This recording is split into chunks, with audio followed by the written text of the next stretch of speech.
so that I don't have to blame myself. I know I was a disappointment. Daddy told me every day, Rena, you had so much potential. Why did you waste it? I spent so much of my life hating him to finding out right at this moment that I hated myself more. I didn't want to be a disappointment. I wanted him to be proud of me. We all did. Rena, it just didn't work out that way. You know, I was always jealous of you. Both of you. You at least got to know him when things were happy. You got to know them when they were close. You got to know Mama and Daddy. I only knew Mama by pictures, and I couldn't even get close to Daddy. You at least got to know what she sounded like and what she smelled like. I didn't get to have any of that. I don't even know what that's like. She was beautiful. She was beautiful. You know, she had this afro that always smelled like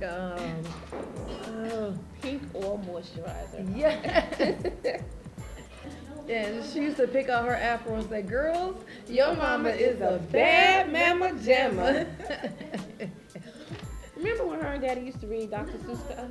Yeah, and they used a different voice. Oh, they used to take us grocery shopping, and whoever picks out anything on the list first, then they get a cupcake. Yes. Yeah.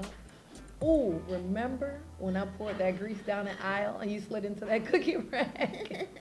I haven't been able to walk straight since. Do you remember when I came on my period in the middle of church service? I'm sure the whole congregation remembers. Let me tell you now. No. Yes. I'm telling you. Okay, so we're in church, right? And you know, Pastor Sherman speaks as quiet as a church mouse. So everybody's struggling to hear him, right? So I start to smell something, and I look over at this girl, and in the most loudest, hodacious voice, she yells out, "Mama, my privates is bleeding." The whole congregation turns around. Poor mama was so embarrassed. She smacked Daddy on the back of his head to wake him up from his coma. And then that's when they took us to the drugstore and we learned about maxi pads. Daddy was asleep, wasn't he? Yes, and she smacked the crap out the back of his head. Hold up. Daddy was not asleep in church. Yes, he did all the time, come to think of it. I never saw him sleep in church. Well, that's after Mama died, he didn't do it again. Yeah. You know, for the first couple of years, I used to hear him, you know, praying to God to just take him away. I didn't know that. Yeah. Remember when we spent that summer at Aunt Sissy's? That was because Daddy tried to commit suicide. No. Yeah. I heard Aunt Sissy tell a friend one day. I remember Aunt Sissy.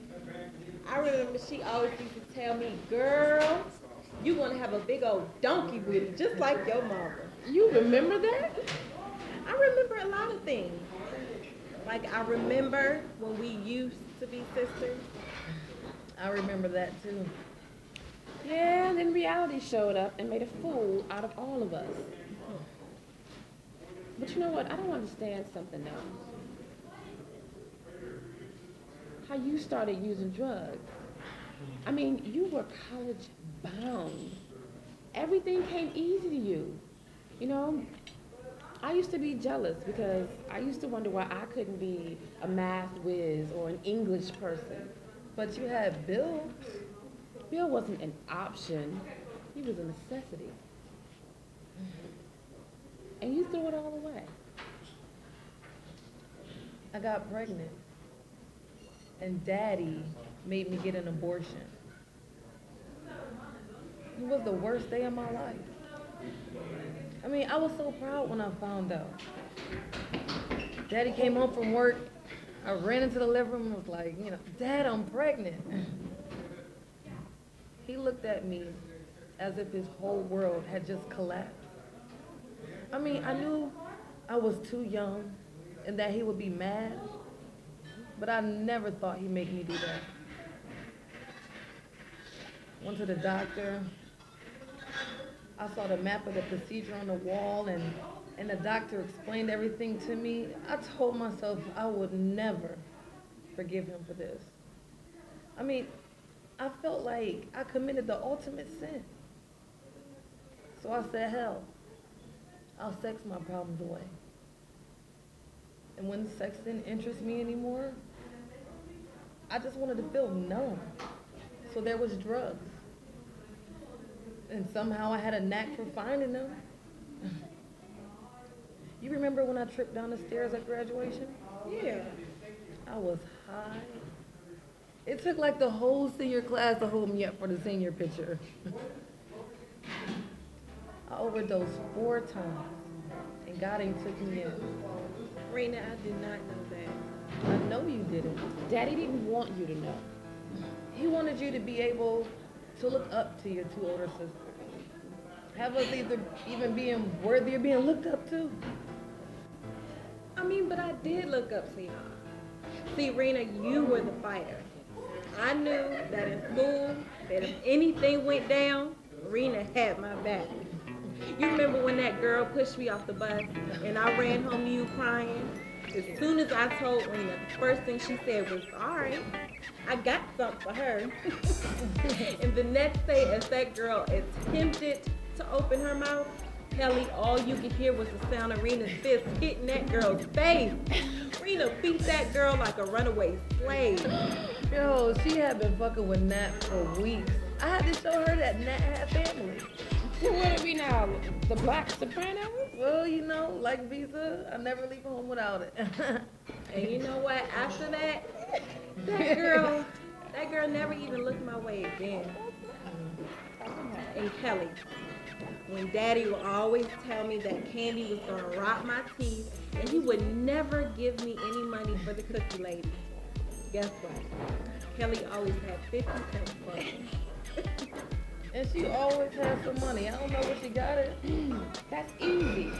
Bill, he used to have to pay for my kisses. Okay.